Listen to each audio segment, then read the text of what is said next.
एक छोटे से गांव में घने पेड़ों और शांत बहती नदी के किनारे एक सुंदर विधवा रहती थी। उसका नाम वसुंधरा था। वसुंधरा की उम्र 28 साल थी और उसकी सुंदरता की चर्चा पूरे गांव में होती थी। हल्की गेहुआ रंगत, बड़ी बड़ी काली आंखें और लंबे काले बाल, वह एक जीवित कला के समान थी। लेकिन उसकी सुंदरता के साथ साथ उसकी सरलता और साहस ने उसे सबसे अलग बना दिया था। वसुंधरा अपने पति की मृत्यु के बाद अकेली रह गई थी, लेकिन उसने हार नहीं मानी। वह गांव में खेती करती, दूसरों की मदद करती और अपने जीवन को एक नई दिशा देने की कोशिश करती। गांव के लोग उसकी मेहनत की तारीफ करते, लेकिन कुछ लोग उसकी सुंदरता और अकेलेपन का फायदा उठाने की कोशिश में रहते। गांव के पास एक पुराना मंदिर था, जहां वसुंधरा रोज सुबह दिया जलाने जाती थी। वह अपनी पूजा में इतनी तल्लीन रहती कि आसपास की दुनिया से अनजान हो जाती। लेकिन एक दिन जब वह मंदिर में बैठी थी, उसने महसूस किया कि कोई उसे दूर से देख रहा है। उसने मुड़कर देखा तो कुछ नहीं था, लेकिन हवा में एक अजीब सी बेचैनी थी। वसुंधरा की सुंदरता किसी कविता की तरह थी, जो हर सुबह सूरज की पहली किरण के साथ और निखर जाती। उसकी बड़ी बड़ी आंखें मानो किसी गहरे रहस्य को समेटे हुए थीं, और जब वह मुस्कुराती तो ऐसा लगता जैसे सारा जहां थम सा गया हो। उसकी हल्की गेहुआ रंगत पर सुबह की सूरज की किरणें पड़ती तो वह मानो सोने की मूरत लगती। उसके बाल लंबे और घने थे, जो उसकी कमर तक पहुंचते थे। जब वह खेतों में काम करती तो उसकी छोटी हवा में लहराते हुए पेड़ों की डालियों जैसी प्रतीत होती। गांव की महिलाएं अक्सर उसकी प्रशंसा करती और उससे उसकी सुंदरता का राज पूछती। वसुंधरा हर बार मुस्कुराकर कहती, यह तो भगवान का दिया उपहार है, मैं बस इसे सहेजने की कोशिश करती हूँ। लेकिन वसुंधरा की सुंदरता केवल बाहरी नहीं थी, उसकी आत्मा भी उतनी ही सुंदर और उज्जवल थी। वह हर किसी की मदद के लिए तैयार रहती। अगर किसी किसान का खेत बर्बाद हो जाता तो वह अपने खेत से थोड़ा हिस्सा उसे दे देती। अगर कोई बच्चा बीमार होता तो वह दौड़कर जड़ी बूटियां ले आती। कोमलता और दयालुता ने उसकी सुंदरता को और भी अद्वितीय बना दिया था। गांव के हर कोने में उसकी चर्चा होती। युवा लड़के उसकी एक झलक पाने के लिए सुबह से ही मंदिर के रास्ते पर खड़े रहते। बूढ़े लोग कहते, ऐसी सुंदरता कभी कभी ही धरती पर जन्म लेती है, यह तो किसी देवी का रूप लगती है। लेकिन वसुंधरा को इन बातों से कोई फर्क नहीं पड़ता था। उसके लिए उसकी सादगी और आत्मनिर्भरता ही सबसे बड़ी चीज थी। उसकी सुंदरता एक ऐसा रहस्य थी जो केवल देखने वालों की आंखों से परे उनकी आत्मा तक पहुंच जाती थी। वह खुद अनजान थी कि उसकी यह खूबसूरती और मासूमियत कितने दिलों को छू चुकी थी। उस गांव से दूर घने जंगलों के बीच एक साधु की कुटिया थी। उस साधु का नाम मित्यानंद था। मित्यानंद साधारण काशाय वस्त्र पहनता था और उसका चेहरा हमेशा गहरी शांति और तेज से भरा रहता। वह अपनी साधना और जड़ी बूटियों के ज्ञान के लिए प्रसिद्ध था। लोग कहते थे कि उसकी नजरें हर इंसान की आत्मा तक पहुंच सकती थीं। वसुंधरा के पति रघु कभी कभी जंगल में लकड़ियां काटने जाया करते थे। वसुंधरा भी उनके साथ जाती थी और वहीं उनकी मुलाकात मित्यानंद से हुई थी। जब मित्यानंद ने पहली बार वसुंधरा को देखा तो उसकी आंखें उस अद्भुत सौंदर्य पर ठहर गईं। लेकिन यह केवल बाहरी आकर्षण नहीं था।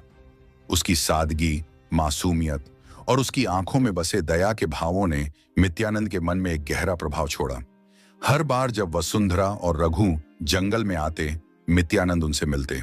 वे रघु को एक शिष्य की तरह मानते थे। रघु भी उनकी बहुत इज्जत करता था और उनके ज्ञान से प्रेरित था। धीरे धीरे मित्यानंद ने महसूस किया कि वसुंधरा का व्यक्तित्व और उसकी विनम्रता उसे बांध रही है। वह इसे अपने मन में एक परीक्षा मानते हुए शांत रहने का प्रयास करता। लेकिन एक दिन जब रघु जंगल में लकड़ियां काट रहा था तो उसे एक जहरीले सांप ने काट लिया। वसुंधरा ने अपनी पूरी कोशिश की, लेकिन रघु को बचाया नहीं जा सका। मित्यानंद ने उसे बचाने के लिए हर उपाय किया, लेकिन नियति को कुछ और ही मंजूर था। उस दिन के बाद से वसुंधरा का जीवन बदल गया। गांव में अकेली रहकर उसने अपने लिए एक नया मार्ग खोजने की कोशिश की, लेकिन मित्यानंद का मन विचलित हो उठा। वह वर्षों से अपने वैराग्य में स्थिर थे, लेकिन वसुंधरा की मासूमियत और संघर्ष की कहानी उनके भीतर एक गहरी हलचल पैदा कर चुकी थी। मित्यानंद ने महसूस किया कि वह वसुंधरा की ओर आकर्षित हो रहा है। यह आकर्षण वैसा नहीं था जैसा साधारण मनुष्यों में होता है, बल्कि एक गहरे सम्मान और उसके दुख को समझने की इच्छा से भरा हुआ था। वह अब अपनी साधना छोड़कर कभी कभी गांव की ओर आने लगा, लेकिन केवल दूर से वसुंधरा को देखता।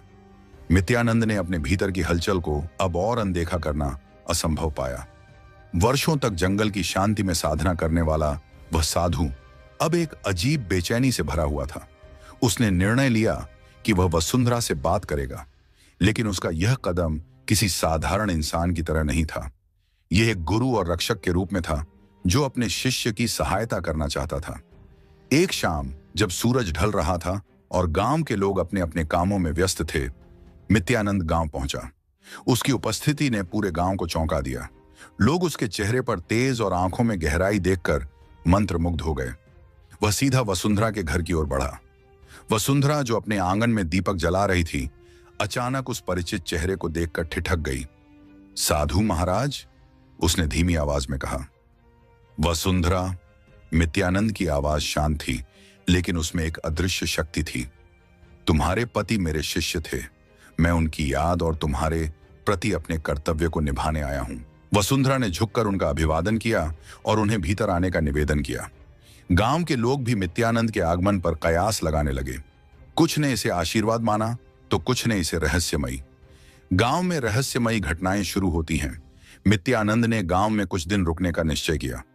वह वसुंधरा के आंगन में बने एक छोटे से कमरे में रहने लगा, लेकिन उसके आगमन के साथ ही गांव में अजीब घटनाएं होने लगी। एक रात गांव के बाहरी हिस्से में एक किसान ने अजीब रोशनी देखी। वह डरते हुए नित्यानंद के पास पहुंचा। साधु ने ध्यान लगाया और कहा, ये इस भूमि की पुरानी आत्माएं हैं, उन्हें शांति चाहिए। वसुंधरा के खेत में अचानक फसलें तेजी से बढ़ने लगीं। गांव वालों ने इसे नित्यानंद के आशीर्वाद का परिणाम माना, लेकिन कुछ लोग इससे खुश नहीं थे। गांव के मुखिया, जो वसुंधरा की जमीन हथियाना चाहता था, ने सोचा कि नित्यानंद उसका रास्ता रोक सकता है। मुखिया ने नित्यानंद को गांव से निकालने की योजना बनाई। उसने एक अफवाह फैलाई कि साधु कोई जादूगर है और गांव में मुसीबतें लाने आया है। लोग धीरे धीरे संशय में पड़ने लगे। एक रात मुखिया ने कुछ लोगों को साधु की कुटिया के पास भेजा, ताकि वे उसे डराकर भागने पर मजबूर कर सकें। लेकिन नित्यानंद ने उन्हें रोकते हुए कहा, अज्ञान के कारण तुम सत्य को नहीं देख पा रहे, लेकिन मैं यहां किसी से डरकर भागने नहीं आया। जो सत्य है वह स्वयं सामने आएगा। वसुंधरा और नित्यानंद का संबंध गहराता है। इन सब के बीच वसुंधरा ने महसूस किया कि नित्यानंद का आना केवल एक साधारण घटना नहीं है। उसकी बातों और उपस्थिति ने वसुंधरा के जीवन में एक नई रोशनी ला दी थी। वह उसे अपने दुखों और संघर्षों के बारे में खुलकर बताने लगी। नित्यानंद ने वसुंधरा को समझाया, तुम्हारा जीवन केवल दुखों से भरा नहीं है, यह तुम्हारे साहस और शक्ति का प्रतीक है। तुम्हें अपने भीतर छुपी देवी को पहचानना होगा। धीरे धीरे गांव में फैली अफवाहें शांत हो गईं। मुखिया की साजिशें भी नाकाम हो गईं। लेकिन एक रात जब नित्यानंद ध्यान में लीन थे, उन्हें एहसास हुआ कि वसुंधरा की सुंदरता और शक्ति केवल साधारण नहीं है। उसके जन्म से जुड़े कुछ रहस्य थे जो अब सामने आने वाले थे। नित्यानंद गांव में रहकर वसुंधरा के जीवन के कठिन पहलुओं को समझने लगा था। उसने देखा कि वसुंधरा अपने पति की मृत्यु के बाद से अकेलेपन के गहरे सागर में डूबी हुई थी।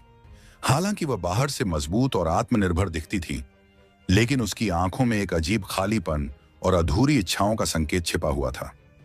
एक रात जब गांव में पूर्णिमा का चांद चमक रहा था, वसुंधरा अपने आंगन में बैठी थी। वह चांद को देखती हुई अपने बीते दिनों को याद कर रही थी। अचानक नित्यानंद ने उसे देखा। वह समझ गए कि वसुंधरा के मन में एक गहरा खालीपन है, जिसे शब्दों में कहना उसके लिए संभव नहीं था।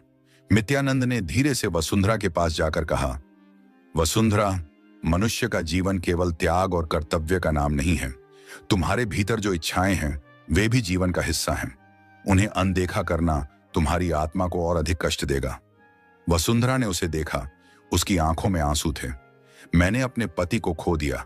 उनके साथ मेरी हर भावना, हर सुख जैसे दफन हो गया।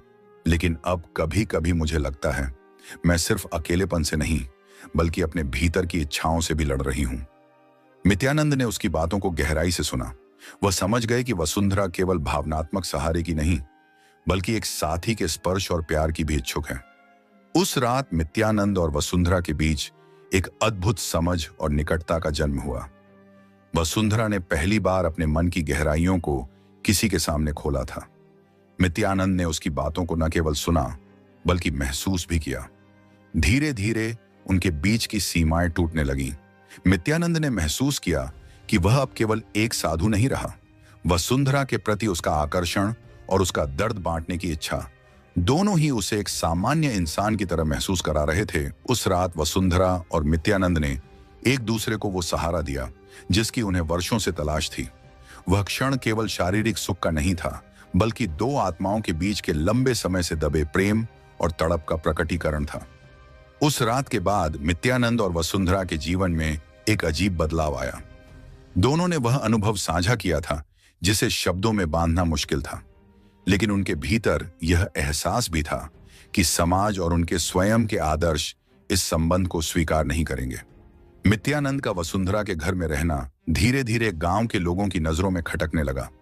लोग फुसफुसाने लगे कि साधु और विधवा के बीच कुछ ऐसा है जो साधु के आदर्शों और उसकी मर्यादा के विपरीत है। यह अफवाहें मुखिया तक भी पहुंची, जिसने इसे अपने फायदे के लिए इस्तेमाल करने की योजना बनाई। एक दिन मुखिया ने गांव की पंचायत बुलाई और नित्यानंद पर सवाल खड़े किए। उसने कहा, एक साधु जो अपने धर्म और वैराग्य के लिए जाना जाता है, अगर एक विधवा के साथ रहता है तो यह गांव की परंपराओं और मर्यादाओं का अपमान है। नित्यानंद शांत खड़ा रहा। उसने कहा, सत्य को छिपाया नहीं जा सकता। मैं यहां वसुंधरा के दुख को समझने और उसे सहारा देने आया हूं। जो भी हुआ है वह केवल हमारी आत्माओं का मिलन है, न कि किसी नियम का उल्लंघन। वसुंधरा ने पहली बार अपनी आवाज उठाई। उसने पंचायत के सामने खड़े होकर कहा, क्या एक स्त्री को अपने सुख की इच्छा रखने का अधिकार नहीं है? क्या मेरे पति की मृत्यु के बाद मुझे केवल अकेलेपन और पीड़ा में जीना चाहिए? नित्यानंद ने मुझे केवल सहारा दिया है। अगर यह पाप है तो मैं इसे स्वीकार करती हूं। उसकी बातों ने गांव के कई लोगों के दिलों को छू लिया, लेकिन मुखिया और कुछ अन्य लोगों ने इसे स्वीकार नहीं किया। नित्यानंद ने महसूस किया कि वसुंधरा को इस समाज के नियमों के कारण और अधिक पीड़ा नहीं सहनी चाहिए। उसने वसुंधरा से कहा, मुझे यहां से जाना होगा। यह समाज हमारे संबंध को नहीं समझेगा और तुम्हें इसके कारण कष्ट झेलना पड़ेगा। वसुंधरा की आंखों में आंसू थे। उसने कहा, आप मेरे जीवन में उस रोशनी की तरह आए हैं जिसने मेरे अंधकार को दूर किया। अगर आप चले गए तो मैं फिर से उस अंधकार में लौट जाऊंगी। नित्यानंद ने वसुंधरा के हाथों को थामकर कहा, तुम्हारे भीतर जो साहस और शक्ति है वही तुम्हारा सहारा बनेगा। मैं हमेशा तुम्हारे साथ रहूंगा, भले ही दूर से। नित्यानंद के गांव छोड़ने के बाद वसुंधरा का जीवन जैसे ठहर गया। उसने भले ही गांव में खुद को मजबूत और साहसी दिखाने की कोशिश की, लेकिन उसके भीतर एक गहरी खालीपन था। नित्यानंद के साथ बिताए गए क्षण और उनका स्पर्श बार बार उसकी यादों में लौटता। वह चाहकर भी उन भावनाओं को दबा नहीं पाई। कुछ दिनों बाद वसुंधरा ने फैसला किया कि वह नित्यानंद से फिर मिलेगी। वह जानती थी कि समाज उसे क्या कहेगा, लेकिन उसके मन की चाह और नित्यानंद के प्रति उसके आकर्षण ने उसे अपनी परवाह छोड़ने पर मजबूर कर दिया। एक सुबह वसुंधरा ने लकड़ी काटने का बहाना बनाकर जंगल का रुख किया। यह वही जंगल था जहां उसका पति रघु लकड़ियां काटा करता था और जहां पहली बार उसने नित्यानंद को देखा था। जंगल की गहराइयों में चलते हुए वह उस जगह पहुंची जहां नित्यानंद की कुटिया थी। नित्यानंद, जो अपनी साधना में लीन था, अचानक वसुंधरा को अपनी कुटिया के पास देखकर चौंक गया। वसुंधरा, तुम यहां क्यों आई हो? उसने पूछा। वसुंधरा ने झुकी नजरों से कहा, महाराज, मैं लकड़ी काटने आई थी। जंगल के रास्ते में आपकी कुटिया दिखी तो सोचा आपसे मिल लूं। नित्यानंद समझ गए कि यह केवल एक बहाना है, लेकिन उन्होंने कुछ नहीं कहा और उसे भीतर बुला लिया। मिलने का बहाना और बढ़ती समीपता वसुंधरा अब नियमित रूप से जंगल में जाने लगी। हर बार वह नित्यानंद के पास किसी न किसी बहाने से पहुंचती। कभी कहती, महाराज, गांव में कुछ जड़ी बूटियों की जरूरत है।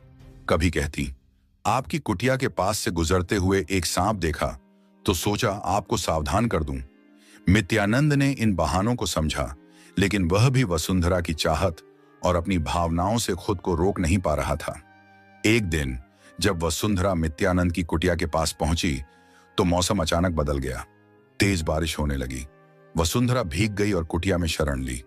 उसकी साड़ी पानी में भीगकर उसके शरीर से चिपक गई और नित्यानंद का मन विचलित हो गया। वसुंधरा, तुमने खुद को बहुत कष्ट दिया है। तुम्हें यहां आना बंद करना चाहिए, नित्यानंद ने कहा, लेकिन उसकी आवाज में दृढ़ता नहीं थी। वसुंधरा ने धीरे से कहा, महाराज, मैं आपसे दूर रहकर नहीं जी सकती। आपने मेरे जीवन में जो खालीपन भरा वह कोई और नहीं भर सकता। मित्यानंद उसकी आंखों में देखता रहा। उस क्षण में दोनों ने अपने भीतर की भावनाओं को स्वीकार कर लिया।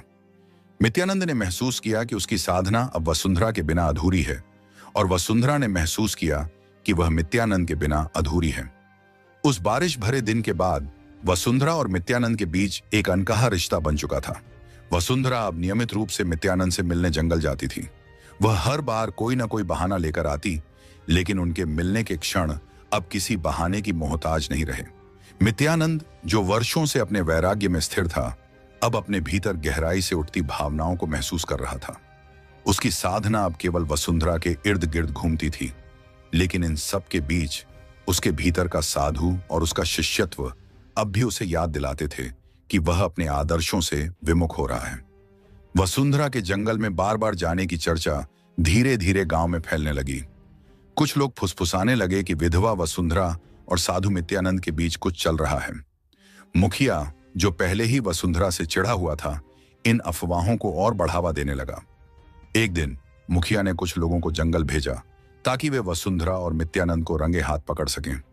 वह चाहता था कि इस घटना को गांव में फैलाकर वसुंधरा को बदनाम कर सके और उसकी जमीन पर कब्जा कर सके। वसुंधरा उस दिन भी जंगल में मित्यानंद से मिलने गई थी। दोनों एक पेड़ के नीचे बैठे थे जब मुखिया और उसके लोग वहां पहुंचे। तो यही हो रहा है, मुखिया चिल्लाया। मित्यानंद ने शांत स्वर में कहा, जो तुम देख रहे हो वह केवल तुम्हारे मन का अंधकार है। यहां केवल दो आत्माएं हैं जो एक दूसरे को समझने और सहारा देने आई हैं। लेकिन मुखिया ने गांव में यह बात फैला दी कि साधु और विधवा का रिश्ता अपवित्र है। सामाजिक दबाव और मित्यानंद का निर्णय, गांव की पंचायत बुलवाई गई। लोगों ने मित्यानंद पर सवाल उठाए और वसुंधरा को अपमानित करने की कोशिश की, लेकिन मित्यानंद ने सबके सामने कहा, मैं स्वीकार करता हूं कि वसुंधरा और मेरे बीच एक गहरा संबंध है।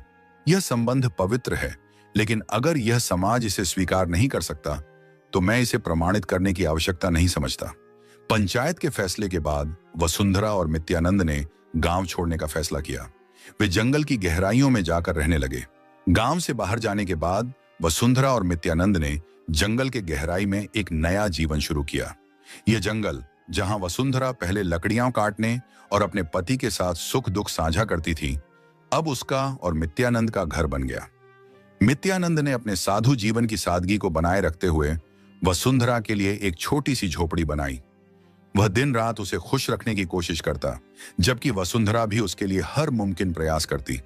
दोनों ने जंगल के शांति और प्राकृतिक सौंदर्य में अपना सुख ढूंढ लिया। वसुंधरा ने मित्यानंद के पास बैठकर कहा, महाराज, मैं अब जानती हूं कि जीवन केवल समाज के नियमों से नहीं चलता।